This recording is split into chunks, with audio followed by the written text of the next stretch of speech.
కొలిచేము తల్లి గంగమ్మ, జాలి మాపై చూపు జగజ్జనని జ్ఞానదోతి దాసవరుల కల్పవల్లి, నీ దివ్యమైన చూపు మాపై ప్రసరింపజేయుము తల్లి అంటూ వేడుకునే ఈ భక్త బృందాన్ని చూడండి.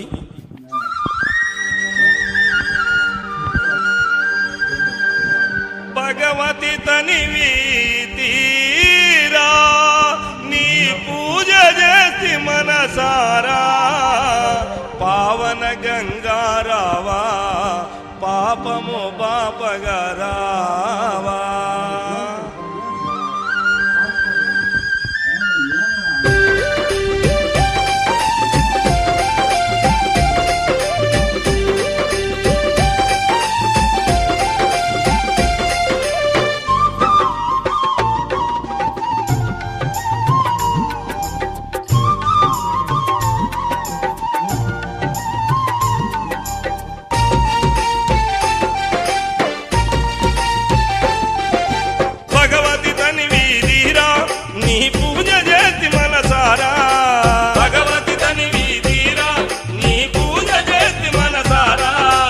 పావన గంగారావా మా పాపము